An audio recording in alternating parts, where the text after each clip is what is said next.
Bulletin का आगाज करेंगे इस खबर के साथ कि मुहर्रम उल हराम का चांद देखने के लिए जोनल रोयत हलाल कमेटी का इजलास कुछ देर बाद होगा। महकमे मौसमियात के दफ्तर में इजलास की तैयारियां जारी हैं। महकमे मौसमियात के मुताबिक कराची में मौसम अबर आलूद होने की वजह से चांद की रोयत मुमकिन नहीं।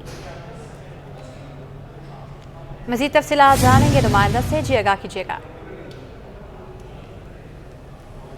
जी बिल्कुल, आज जो है मुहर्रम उल हराम का चांद देखने के लिए रोयत हिलाल कमेटी का इजलास मुख्तलिफ शहरों की तरह कराची में भी जो है वो कुछ देर में शुरू होगा। अब तक की इजलास शुरू नहीं हुआ है।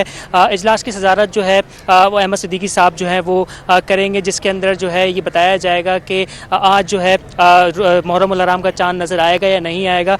बाकी जो मरकज़ी रोयत हिलाल कमेटी का इजलास है वो कोयटा में जो है मुनक्किद किया जा रहा है, जिसकी सदारत जो अब्दुल खबीर आज़ाद जो चेयरमैन हैं रोयत हिलाल कमेटी के वो सदारत कर रहे हैं। साथ साथ अगर मैं मौसम के हवाले से बात करूँ तो महकमा मौसमियात के मुताबिक जो है कराची के अंदर जो है काफ़ी ज़्यादा बरालूद है, काफ़ी ज़्यादा बादल हैं, जिसकी वजह से मुमकिनात ये हैं कि चांद जो है वो देखा ना जा सके। साथ साथ जो है इजलास की तफसीलात के मुताबिक जो है अब तक इजलास जो है वो शुरू नहीं हुआ है। नुमाइंदगान जो है वो आहिस्ता आहिस्ता जो है पहुँच रहे हैं, लेकिन जो उलमा इकराम है वो अब तक नहीं पहुँच पाए, जिसकी वजह से जो है इजलास अब तक कराची में जो है वो शुरू नहीं हो सका है। जी इसादत हुसैन हमें अपडेट कर रहे थे, आपका बहुत शुक्रिया।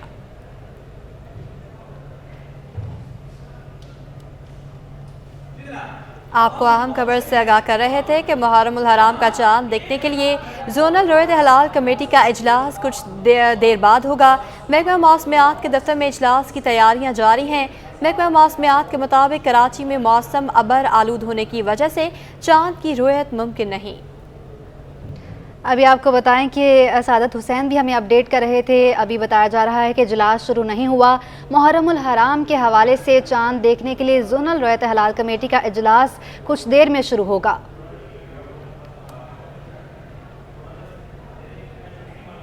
कराची के इलाके कोरंगी अलावाला टाउन फैक्ट्री में लगी आग पर काबू पा लिया गया। फायर ब्रिगेड के 6 फायर टेंडर्स और एक बाउजर ने आग बुझाने के ऑपरेशन में हिस्सा लिया। फायर ऑफिसर जफर खान के मुताबिक फैक्ट्री में गत्ता मौजूद है, जिसके बायस आग ने शिद्दत इख्तियार की। तफसीलात जानेंगे जावेद कायम खानी से। जावेद, अपडेट कीजिएगा। वहाँ पर मौजूद है और उस फैक्ट्री मुतासरा जिसमें आसिफ जदीकी का वाकया पेश आया मौजूद है, उसमें गत्ते का सामान मौजूद था। अचानक आग भड़क उठी और आग जो वो ग्राउंड फ्लोर पर लगी थी, जिसने इसकी एक और मंजिल जो बड़ाई मंजिल है वहां तक गई, उसे अपनी पूरी लपेट में ले लिया। पहले इब्तिदाई तौर पर 3 फायर टेंडर जो है फौरी तौर पर पहुंचे और ऑपरेशन शुरू किया। उसके बाद उसकी तादाद को बढ़ाया गया। इस वक्त हमारे साथ station fire officer Zafar Khan मौजूद है। इनसे जानते हैं जफर खान से जानते हैं कि जफर बताएगा कि कोई परेशानी का सामना करना पड़ा, कितनी गाड़ियों ने हिस्सा लिया और आज कोई वजूहात पता चल सकी और इसमें क्या मौजूद था? देखें, इस वक्त हमारे जब इतला आई तो काटी फायर स्टेशन तकरीबन 4 सवा 4 के करीब ये इतला आई। हमने काटी और कोरंगी से फौरन तो 2 फायर टेंडर यहाँ भेजी, लेकिन चूंकि गलियां तंग, रास्ता तंग होने की वजह से, प्लस ये कि आग जब हमें मिली है तो जहाँ आप ये देख रहे हैं इस जगह पर आग मौजूद थी और ऊपर भी पहुंच चुकी थी आग, तो उसकी वजह से फिर हमें जो है मजीद अपनी 4 फायर टेंडर्स हमने मंगाई और इस आग को जो है वो अल्हम्दुलिल्लाह कंट्रोल किया और जो लोग यहाँ मौजूद थे, अंदर काम कर रहे थे, उनको एक्टिवेट किया तो अल्लाह का शुक्र है कोई जानी नुकसान नहीं हुआ। फिर एतराफ में बराबर में भी फैक्ट्री है इसके और रिहायशी इलाका है, तो इसलिए हमने फौरी तौर पर वाटर बोर्ड से पानी के टैंकर तलब किए। तो उन वाटर बोर्ड और प्राइवेट टैंकर और KMC की 6 फायर टेंडर और एक बाउजर की मदद से अल्हम्दुलिल्लाह हमने इसको कंट्रोल किया हुआ है और कंट्रोल करने के बाद शोला भी खत्म कर दिया तकरीबन। अब कूलिंग के अमल पे हम काम कर रहे हैं, क्योंकि ये गत्ता प्लास्टिक है, रॉ मटेरियल पूरा भरा हुआ है ग्राउंड पे भी और फर्स्ट पे भी, तो उसमें हमें मजीद अभी टाइम दरकार है। इसमें मजीद पानी लगेगा, क्योंकि गत्ता जब तक मुकम्मल भीग नहीं जाएगा तब तक वो अपना आग को खत्म होगी नहीं। वो मुमकिन तौर पर क्या शॉर्ट सर्किट हो सकता है और क्या यकीनी तौर पर कूलिंग का अमल रहेगा तो मजीद कितने 2-4 घंटे चलेगा कूलिंग का अमल? जी, कूलिंग का अमल तकरीबन कोई आप पिछले 1 घंटे से हम कर रहे हैं मुसलसल, लेकिन जैसे मैंने आपको बताया क्योंकि रॉ मटेरियल गत्ता है, प्लास्टिक है, तो उसमें थोड़ा हमें टाइम लगेगा। तो एटलीस्ट हमें कम से कम घंटा 1.5 घंटा भी मजीद लगेगा इसको मुकम्मल तौर पर गत्ते को दोनों फ्लोर ग्राउंड और फर्स्ट मिला के इसको खत्म करने के लिए। कॉज ऑफ फायर बेसिकली हम जब आए तो आग क्योंकि फैक्ट्री बाहर निकल रही थी, तो अभी इसको कह नहीं सकते। जब ये मुकम्मल खत्म होगा, सर्वे होगा, तब पता चलेगा कि कॉज ऑफ फायर क्या था, शॉर्ट सर्किट था, कोई नेग्लिजेंसी थी या कोई और प्रॉब्लम थी। बिल्कुल जी, 6 फायर टेंडर और एक बहादुर की मदद से जो है वो आग पर काबू पा लिया गया है। ऑपरेशन जो है वो आखिरी मराहल में, कूलिंग का अमल जारी है, किसी किस्म का जानी नुकसान नहीं हुआ। कोरंगी के साथ साथ जो है वो लांडी और काटी के फायर टेंडर जो है वो उन्होंने हिस्सा लिया। मलीर से फायर टेंडर की तलब किया गया। इसके साथ साथ वाटर बोर्ड के जो है वो वाटर टैंकर की मदद से जो है वो पानी की तरसील और पानी की फराहमी का सिलसिला जो है वो अभी भी जारी है। किसी भी मुमकिन सूरत हाल के लिए चारों अतराफ से जो है ऑपरेशन किया जा रहा है। कूलिंग का अमल जो है वो इस वक्त जारी है और मजीद इसमें जबर खान साहब का कहना है, फायर ऑफिसर है, कि मजीद 1 घंटा मजीद लेके गए कूलिंग के अमल को मुकम्मल करने में, इसलिए कि यहाँ पर मौजूद जो गत्ता है उस गत्ते में जब तक मुकम्मल तौर पे नहीं भीग जाता पानी, पूरी तरीके से दोनों जो फ्लोर है इन पर पानी नहीं चला जाता, जब तक कूलिंग का अमल जारी रहेगा उसके बाद जो है वो ऑपरेशन मुकम्मल होगा। इस वाक़े के अंदर किसी किस्म का कोई जानो नुकसानात की इत्तलात मौसूल नहीं। और इसके साथ साथ ये भी कहना है कि कोई फायर फाइटर या कोई जो है किसी को नुकसान नहीं पहुंचा। मुकम्मल होने के साथ साथ यहाँ पर जो है वो रिहायशी इलाका है, तो दुश्वारी का सामना करना पड़ा, इसलिए कि सबसे पहले जो है वो इत्तला मिलते ही जहाँ जो वर्कर मौजूद थे इस फैक्ट्री में उन तमाम का इनखला मुमकिन बनाया गया। रेस्क्यू के इदारे यहाँ पर पहुंच के उनकी मदद के साथ जो शहरी जो रिहायशी बिल्डिंग्स हैं उन बिल्डिंग्स को खाली कराया गया ताकि किसी भी मुमकिन सूरत हाल से जो है बचा जा सके। पहले आग को कंट्रोल किया, उसे बढ़ने से रोका, उसके तौर पर उस पर काबू पा लिया गया और अब इस वक्त कूलिंग का अमल जारी है। जी अब आपको बताएं, सिंध गवर्नमेंट सर्विसेज अस्पताल में बेहोशी की मशीन बिमा वेंटिलेटर नस्ब कर दी गई है। ओटी की तज़ीन और आश के बाद कैप्नोग्राफी मशीनें ऑपरेशन थिएटर में नस्ब की गई हैं। डॉक्टर खुरम के मुताबिक नई मशीनों की तनसीब से ऑपरेशन में जिद्दत और आसानी होगी। तफसीलात बताएंगे इरफान अब्बासी। जी बिल्कुल, सिंध सर्विसेज अस्पताल जहां तमाम सरकारी मुलाजमिन को बेहतर से बेहतर तिब्बी सहूलियात फराहम करने की कोशिश की जाती है, यहाँ के सिंध सर्विसेज अस्पताल का जो सर्जरी ओटी है यहाँ का, उसको मज़ीद तज़ीन और आराइश करने के बाद मज़ीद बेहतर बनाने की कोशिश की गई है ताकि पहले से ज़्यादा इसके ऑपरेशन किए जा सकें। मेरे साथ डॉक्टर फ़ारूक मौजूद हैं जो इंचार्ज हैं यहाँ की ओटी के, इनसे बात करेंगे। डॉक्टर साहब, रोज़ाना कितने केसेस होते हैं, कौन कौन से केसेस होते हैं? अमूमन जो सरकारी मुलाजमीन हैं उनको ये शिकायत होती है कि जब वो यहाँ सर्विसेज अस्पताल आते हैं तो उनको ऑपरेशन के अंदर काफ़ी मुश्किलात का ना सिर्फ सामना करना पड़ता है बल्कि उनको दीगर अस्पताल भेजा जाता है, सिविल भेजा जाता है, जिना अस्पताल भेजा जाता है, दीगर अस्पताल। तो उनकी जो ये शिकायत है आप क्या समझते हैं किस हद तक दुरुस्त है? इस वक्त सर्विसेज हॉस्पिटल का स्ट्रक्चर जो वो बेहतर करने की कोशिश की गई है, जिसमें हम लोग काफ़ी चीज़ें हमने अचीव कर ली हैं, जिसमें हम लोगों ने वेंटिलेटर बिल्कुल लेटेस्ट मॉडल जो है वो हासिल कर लिया, जिसमें ना सिर्फ हम एडल्ट बल्कि पीट सर्जरी भी इंशाल्लाह शुरू कर रहे हैं और पीट सर्जरी अब यहाँ पे अच्छी खासी शुरू हो रही है। अच्छा, नंबर ऑफ़ केसेस में जो है हमारे पास गायनी 24/7 अवेलेबल है, जिसमें पब्लिक हॉलीडे हो, ईद हो या कोई भी छुट्टी हो, उसमें गायनी तो हम हर वक्त कवर करते हैं। और गायनी की वो सर्जरीज़ भी हो रही हैं जो पहले यहाँ पर नहीं होती थी, जिसमें एब्डोमिनल हिस्टेक्टोमी, वजाइनल हिस्टेक्टोमी, एक बड़ी सर्जरी होती है, ये होती है यहाँ पर। जनरल सर्जरी अच्छी खासी हो रही है यहाँ पे। ऑर्थोपेडिक्स में बहुत अच्छा काम हो रहा है यहाँ पे, ऑर्थोपेडिक्स की टीम बहुत अच्छी है। इवन वो केसेस हो रहे हैं यहाँ पे जो पहले हुए ही नहीं है, और अब तो ऐसे भी हो रहे हैं कि जिसमें हम लोग जो है ब्लॉक्स वगैरह लगाते हैं, तो वो भी काम हो रहा है। अच्छा, एनेस्थीसिया मशीन और कैप्नोग्राफ से हमें बेनिफिट ये मिला है कि अब यहाँ पे सर्जरी हम पोस्टपोन का जो पहले रेशो था वो कम हो गया। अब हम सारी सर्जरीज़ यहाँ पे करवा रहे हैं क्योंकि हमें जो है चीज़ें मिल गई हैं प्रॉपर, जिसकी वजह से अब हम सर्जरीज़ यहाँ तकरीबन हर वक्त करवा रहे हैं। डॉक्टर साहब का कहना है कि 24 घंटे यहाँ पर सर्जरी की जाती है। ख़ासतौर पर गायनी के जो पेशेंट हैं वो किसी भी वक्त आ जाएं, किसी भी पहर आ जाएं, उनकी अगर सर्जरी की ज़रूरत होती है तो फौरी तौर पर उनकी सर्जरी की जाती है। और डॉक्टर फ़ारूक ने ये भी बताया कि अब पहले से इसको बेहतर किया गया है, पहले भी काम कर रहे थे लेकिन अब और ज़्यादा बेहतर तरीके से करेंगे। जी, अब आपको बताएं कि एमकेएम के वफ़द की सरबराह पाकिस्तान सुन्नी तहरीक की रहायश का आमद। एमकेएम रहनुमा अब्दुल हसीब की क़यादत में वफ़द ने सरवत एजाज कादरी से मुलाकात की। मुलाकात में मुहर्रम उल हराम के हवाले से किए गए इंतज़ामात से मुतालिक उमूर पर मुशावरत हुई है। मज़ीद तफ़सीलात जानेंगे शुएब मुख्तार से। शुएब मुख्तार से हमारा राब्ता मुनक़ता हो गया है। यहाँ आपको बता रहे हैं कि एमक्यूएम के वफ़द की सरबराह पाकिस्तान सुन्नी तहरीक की रिहाइश का आमद हुई है। एमक्यूएम रहनुमा अब्दुल हसीब की क़यादत में वफ़द ने सरवत एजाज कादरी से मुलाकात की है। मुलाकात में मुहर्रम उल हराम के हवाले से किए गए इंतज़ामात से मुतालिक उमूर पर मुशावरत की गई है। एमक्यूएम के वफ़द के सरबराह पाकिस्तान सुन्नी तहरीक की रहाइश का आमद। एमक्यूएम रहनुमा अब्दुल हसीब की क़यादत में वफ़द ने सरवत एजाज कादरी से मुलाकात की है। मुलाकात में मुहर्रम उल हराम के हवाले से किए गए इंतज़ामात से मुतालिक अमूर पर मुशावरत हुई। तफसीलात जानेंगे, शुएब मुख्तार हमारे साथ मौजूद हैं। शुएब, अपडेट कीजिएगा। जी बिल्कुल, एमकेएम का वक्त है अब्दुल हफीज की क़यादत में सरबराह पाकिस्तान सुन्नी तहरीक की रिहाइशगाह पर पहुंचा था। एमकेएम वक्त की जो है वो पाकिस्तान सुन्नी तहरीक के सरबराह सरवत एजाज कादरी से जो है मुलाकात हुई है। इस वक्त में जो है हाजी नासिर यामीन, मुफ्ती मुजफ्फर, मौलाना नबील व दीगर शामिल थे। इस मुलाकात में जो है मुहर्रमुल हराम के सिलसिले में शहर में किए गए इंतजाम से मुतालिक जो है मुख्तलिफ उमूर पर जो है मुशावरत की गई है। एमकेएम के रहनुमा अब्दुल हफीज का कहना था कि पाकिस्तान किसी भी तौर पर फिरका वारियत और मजहबी मुनाफरत और दहशत गर्दी का मुतहम्मिल नहीं हो सकता। मजहबी हमआहंगी की जितनी जरूरत आज है पहले कभी न थी। इस्लाम दुश्मन अनासर की साजिशों को सियासी व मजहबी तौर पर यकजहती से नाकाम बनाना होगा। उनका कहना था कि इत्तेहाद, यकजहती और बुजुर्गाने दीन के अमन और सलामती के फलसफे को फरोग देने की जरूरत है। इस मौके पर सरबराह पाकिस्तान सुन्नी तहरीक सरवत एजाज कादरी का कहना था कि सहाबा किराम व अहले बैत की सीरत मशअल राह है, उनसे मोहब्बत करना कामिल ईमान की अलामत है। मुहर्रमुल हराम के मुक़द्दस महीने में कोई सहाबा किराम की शान में तबराबाजी करता है तो उसे इस्लाम और पाकिस्तान का दुश्मन समझा जाएगा। उनका कहना था कि सैयदना उमर फारूक रज़ी अल्लाह ताला अन्हा ने अदल व इंसाफ कायम किया और अहले बैत से मोहब्बत और अक़ीदत का अमली नमूना पेश किया है। इस्लाम और मुल्क दुश्मन इस्तेमारी कुव्वतें पाकिस्तान में मजहबी फसादात कराने की साजिशें कर रही हैं। साजिशें कही जा रही हैं। शेर मुख्तार हमें अपडेट कर रहे थे, आपका बहुत शुक्रिया। अब आपको बताएं कि सिंध के वज़ीर ट्रांसपोर्ट शर्जील इनाम मेमन कहते हैं पीपल्स पार्टी के वज़रा काम कर रहे हैं, अवाम हाफिज सईद की बातों पर ध्यान ना दें। तफसीलात इस रिपोर्ट में।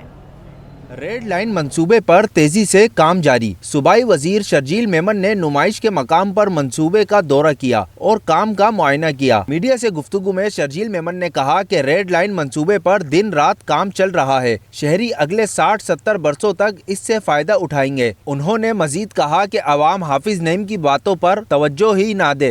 रेड लाइन BRT जो है उसका प्रोजेक्ट का काम दिन रात चल रहा है। इस प्रोजेक्ट में थोड़ी डिले आई थी क्योंकि जब ये कॉन्ट्रैक्ट अवार्ड हुआ था तब और आज जो इन्फ्लेशन आई है और जो भी तमाम उन बिल्डिंग मटेरियल्स के रेट्स जो हैं वो डबल ट्रिपल तक पहुंचे। एक सवाल के जवाब में शर्जील मेमन ने कहा कि असेंबली तहलील करने का फैसला वजीर आला करेंगे। शर्जील मेमन का ये भी कहना था कि ट्रांसपोर्ट डिपार्टमेंट पैरों पर खड़ा होकर कराची के लिए मेहनत कर रहा है। ट्रांसपोर्ट डिपार्टमेंट आपको नजर आ रहा होगा कि ट्रांसपोर्ट डिपार्टमेंट अपने पैरों पर खड़े होकर इस वक्त जो है वो कराची के ट्रांसपोर्ट के सोल्यूशंस के लिए दिन रात मेहनत कर रहा है। मेरी पूरी टीम हमारी मेहनत कर रही है। सूबाई वजीर का ये भी कहना था कि पाकिस्तान पीपल्स पार्टी आइन पर अमल करती है। कैमरामैन हसनैन जाफरी के साथ तहा मलिक, सिटी 21।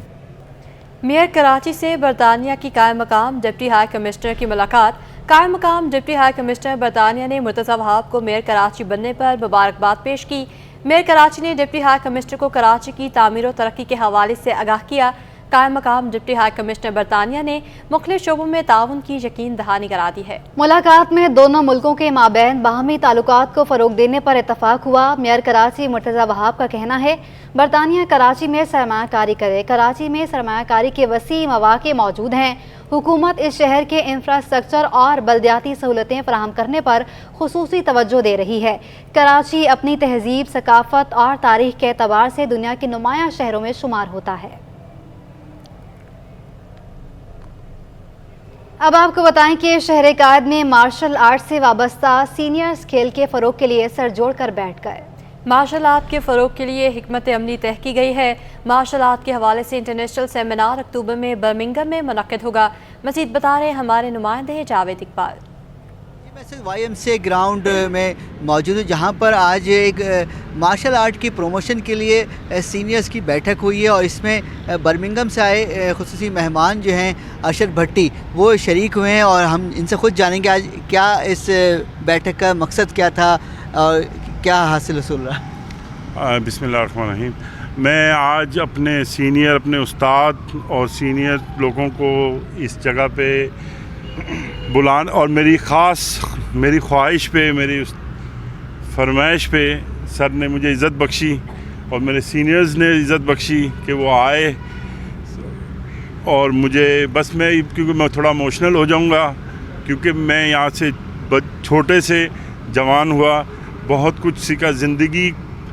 सर ने सिर्फ मार्शल आर्ट नहीं सिखाया, सर ने मुझे जीना सिखाया कि एक बाप अपने बच्चे को किस तरह तरबियत देता है, इस तरीके से सीखा।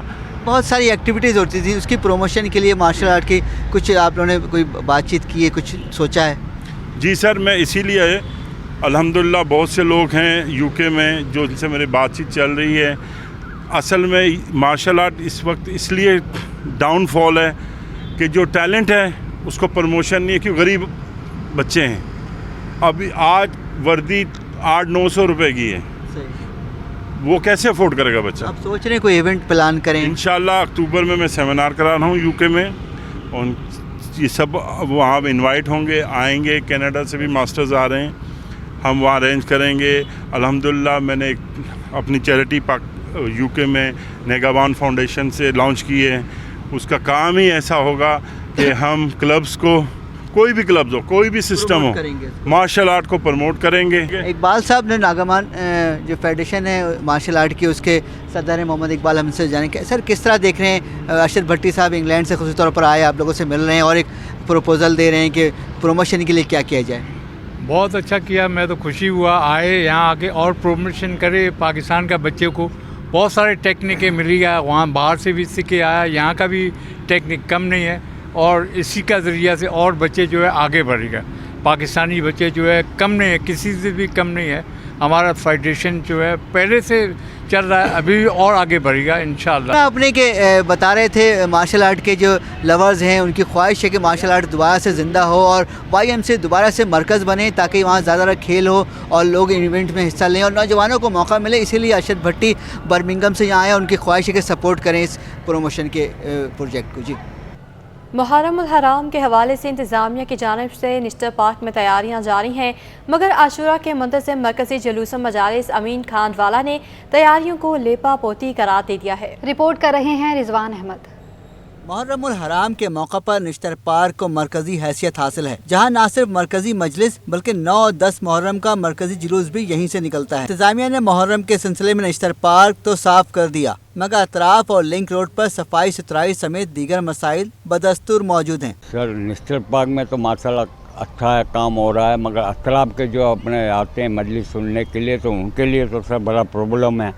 बात यह है कि गटर लाइनें रुपी हुई है और कचरे भरे हुए हैं, मगर मसलन अब मैं इंतजामिया से यही कहूँगा कि थोड़ा मेहरबानी करके ये काम शुरू कर दें, तो आपकी बड़ी नवाजिश होगी कि अवाम जो आती है मजलिस सुनने को ले तो उनको थोड़ा सा फैसिलिटी भी दी जाए। मुंतज़िमीन व अज़ादारान का कहना है कि अज़ादारान निश्तर पार्क आने जाने के लिए जो रास्ते इख्तियार करेंगे वहाँ सफाई रोशनी के इंतजामात नाकिस हैं। तजावजात से पुर सड़कें टूटी फूटी कचरे और सेवरेज से भरी हुई हैं, गट्टे के ढकने गायब हैं। बिल्कुल ये सही कह रहे हैं कि जो अपना एतराफ़ की इलाके के जो गटर उबलते हैं या उसमें रोड टूट फूट का शिकार हुए हैं उसको तवज्जो नहीं दी गई है, क्योंकि ये जाहिर है आज़ादार जितने भी आएंगे वो लिंक रोड से ही होते हुए आएंगे। जगह जगह गटर के ढक्कन नहीं है, गटर भरे में। ये नश्तर पार्क में, नश्तर पार्क के पास जो कचरा कुंडी है उसका हाल देख लें, वो भरी हुई है, उसके आगे मैनहोल खड्डा हुआ है बहुत बड़ा। 9 और 10 मुहर्रम उल हराम के जुलूस के मुंतजिम के शिकवे का अंदाज़ा इस बात से भी लगाया जा सकता है कि निश्तर पार्क के अंदर के मेन हॉल भी ढकने से महरूम है। FIA इंसदादे इंसानी स्मगलिंग सर्कल की कार्रवाई। गुलशन इकबाल में एक जाली ट्रैवल एजेंसी पर छापा, 2 मुल्जिमान गिरफ्तार कर लिए। गिरफ्तार मुल्जिमान के कब्जे से 250 पासपोर्ट्स बरामद किए गए हैं। तफसीलात जानेंगे जावेद कायम खानी से। बिल्कुल जी, गुलशन इकबाल में ये कार्रवाई की गई है और इंसदादे स्मगलिंग सेल की ये कार्रवाई है, ह्यूमन स्मगलिंग सेल की कार्रवाई है। और कार्रवाई के दौरान जो है वो 2 मुल्जिमान भी गिरफ्तार किया गया है, जिनकी शनाख्त जो है मोहम्मद राहिल और काशिफ रजा के नाम से की गई है। दोनों मुल्जिमान के खिलाफ मुकदमे का अंदराज कर दिया गया है। मुल्जिमान जो गिरफ्तार हैं कब्जे से 250 पासपोर्ट बरामद किए गए हैं, जिन पर बरामदशुदा जो पासपोर्ट थे उन पर जाली वीज़ों के जरिए जो है इंसानी स्मगलिंग की जाती थी। गिरफ्तार मुल्जिमान के कब्जे से मुख्तलिफ मोहरें भी जो है वो बरामद की थी, जिनसे उन मोहरों के जरिए जाली वीज़ा और जाली पासपोर्ट जो है वो तैयार किए जाते थे। और इसी तरह सादा लोग लोगों को जो है वो जाली वीजे देकर इंसानी स्मगलिंग का काम किया जाता था। मुल्जिमान के खिलाफ जो है मुकदमा दर्ज करने के बाद मुतालिका अदालत से जो है वो जिस्मानी रिमांड भी दे लिया है। 4 रोज़ा जिस्मानी रिमांड पर है और मुल्जिमान से मजीद तफ्तीश की जा रही है, जबकि FIO काम का ये कहना है कि मजीद गिरफ्तारियाँ जो है मुतवक्के हैं। जी मजीद गिरफ्तारियाँ मुतवक्के हैं। जावेद कायम खानी अपडेट कर रहे थे, आपका बहुत शुक्रिया।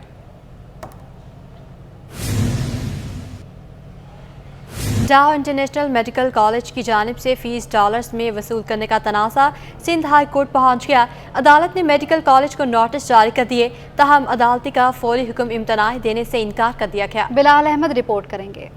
सिंध हाई कोर्ट में समाअत के दौरान तलबा और तालबात के वकील शहाब सरकी ने मौक़िफ़ अपनाया कि 15 लाख से फीस चालान शुरू हुआ, जो अब 32 लाख तक पहुंच चुका है। लोग क्या अपने आप को बेचकर वो चालान भरें। जस्टिस अदनान इकबाल चौधरी ने रिमार्क्स दिए कि क्या आपने पॉलिसी देखकर दस्तखत नहीं किए थे? दुनिया में अब भी सबसे सस्ता डॉक्टर पाकिस्तान ही में बनता है। शहाब सरकी ने जवाब दिया, 1 महीने में किसी को 32 लाख तो किसी को 28 लाख का चालान दिया गया। अब वालिदैन के पास देने को पैसे नहीं, अदालत फौरी हुक्म इम्तनाई जारी करे। अदालत ने कॉलेज इंतजामिया को नोटिस जारी करते हुए रिमार्क्स दिए कि आप चालान भरें, अगर फीस गलत ली गई तो वापस करवा देंगे। अब आपको बताएं कि IMF, सऊदी अरब और UAE के 4 अरब 20 करोड़ डॉलर मिलने के बावजूद एक ही दिन में इंटरबैंक में अमरीकी डॉलर 3 रुपये 78 पैसे महंगा होकर 283 रुपये से तजावुज कर गया। और ओपन मार्केट में भी डॉलर एक ही दिन में 4 रुपये महंगा होकर 290 रुपये पे पहुंच गया है। अशरफ खान की रिपोर्ट देखिए। डॉलर ने एक बार फिर रुपए को निचोड़ कर रख दिया। इंटरबैंक में एक ही दिन में डॉलर 3 रुपये 78 पैसे महंगा हो गया। स्टेट बैंक रिपोर्ट के मुताबिक इंटरबैंक में डॉलर तलब पर 279 रुपये 26 पैसे से बढ़कर 283 रुपये 4 पैसे पर बंद हुआ। रिपोर्ट में बताया गया कि डॉलर 3.78 रुपये महंगा होने से पाकिस्तानी रुपए में बैरूनी कर्ज में 460 अरब रुपए का इजाफा हो गया। Exchange companies association general secretary Zafar Paracha ने कहा कि डॉलर की कदर में इस तेजी से उतार चढ़ाव नहीं होना चाहिए, इससे सरमायाकारों का एतमाद बरकरार नहीं रहता। पाकिस्तान की करेंसी के साथ इस तरह हमको खिलवाड़ नहीं करना चाहिए, इससे हमारी रेटिंग उल्टा ख़राब होती है और जो हमारा फॉरेन इन्वेस्टर है वो भाग जाता है और लोकल इन्वेस्टर भी जो है ना वो डॉलराइजेशन की तरफ चला जाता है। तो हमको हकीकत पसंद होना चाहिए, तस्वीर को का सही रुख दिखाना चाहिए। देखिए आगे भी आने वाले दिनों में लगता है कि रुपए पे दबाव रहेगा। इंटरबैंक के बाद ओपन मार्केट में भी डॉलर की उड़ान जारी है और 4 रुपये महंगा होकर ओपन मार्केट में डॉलर 286 रुपये से बढ़कर 290 रुपये पर पहुंच गया। ओपन मार्केट में यूरो 5 रुपये इजाफे से 320 रुपये और बरतानवी पाउंड 4 रुपये महंगा होकर 375 रुपये का हो गया और अमाराती दिरहम 1 रुपये महंगा होकर 79 रुपये 25 पैसे और सऊदी रियाल 1 रुपये 50 पैसे महंगा होकर 76 रुपये 50 पैसे पर पहुंच गया है। कैमरामैन कयूम शेख के साथ अशरफ खान, सिटी 21। आगे बढ़े और आपको बताएं कि सिंध के वासियों के लिए खुशखबरी है। वज़ीर तवानाई सिंध इम्तियाज़ अहमद शेख ने वर्ल्ड बैंक के ताउन से सिंध के 2 लाख घरों को सोलर एनर्जी पर मुंतकिल करने का ऐलान कर दिया है। कहा कि कराची के 37 अस्पतालों और 250 से ज़्यादा तालीमी इदारों को सोलर पर मुंतकिल कर दिया गया है। काविश मेमन की रिपोर्ट। सोलर एनर्जी के इनकलाब की जानिब सफर। मैरियट होटल कराची में 3री बैनुल-अक़वामी solar clean energy Pakistan conference का इनेकाद किया गया। तकरीब में वज़ीर तवानाई सिंध इम्तियाज़ अहमद शेख ने बतौर मेहमान खुसूसी शिरकत की। इस मौके पर मुत्तहिदा अरब अमारात के कौंसलर जनरल बकीत अतीक अल-रुमैसी भी मौजूद थे। वज़ीर तवानाई सिंध इम्तियाज़ शेख ने खुशखबरी सुनाई कि वर्ल्ड बैंक के ताउन से सिंध के 2 लाख घर सोलर पर मुंतकिल होंगे। कहा कि सिंध तवानाई के ज़खायर से माला माल है, सूबा पूरे मुल्क के लिए सूदमंद साबित हो सकता है। और सिंध हुकूमत सिंध सूबा वो पहला सूबा है जहाँ वर्ल्ड बैंक के साथ एक प्रोजेक्ट है तकरीबन जिसमें 2 लाख घर जो कि सोलराइज होने हैं देहातों में, ऑफ ग्रिड एरियाज़ में। इंशाल्लाह जिस तरह तेज़ी के साथ सोलर पे, विंड पे और एनर्जी के बाकी प्रोजेक्ट्स पे यहाँ काम हो रहा है हाइब्रिड पे, तो वो एक मिसाली है।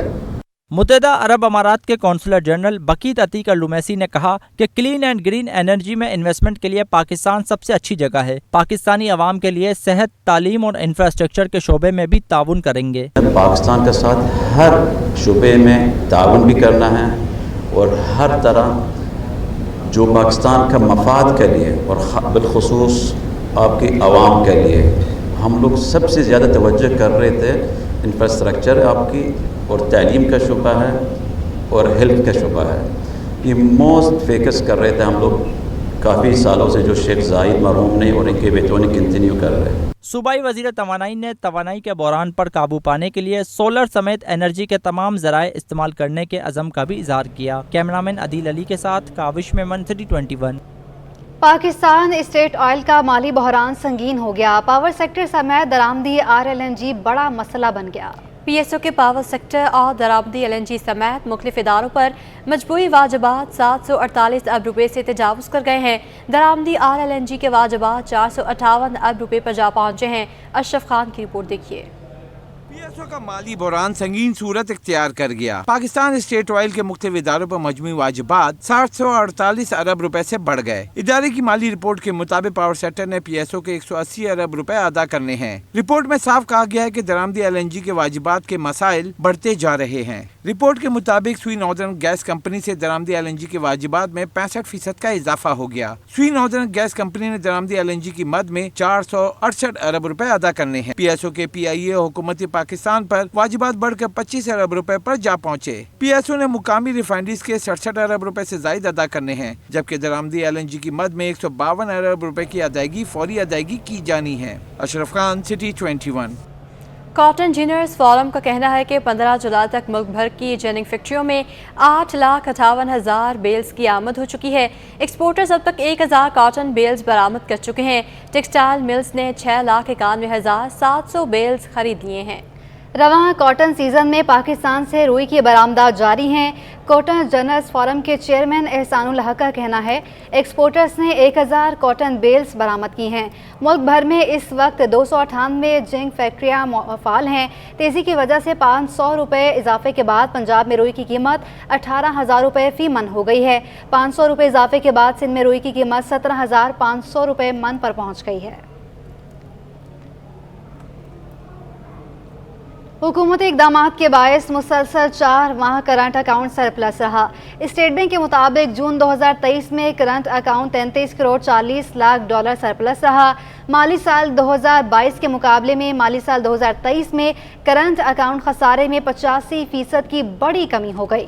स्टेट बैंक ने मईशत के अहम चैलेंज करंट अकाउंट का डेटा जारी कर दिया है। स्टेट बैंक के मुताबिक हुकूमत की जानिब से गैर ज़रूरी दरामद पर पाबंदी आयद होने की वजह से करंट अकाउंट खसारे में बुरी कमी हुई है।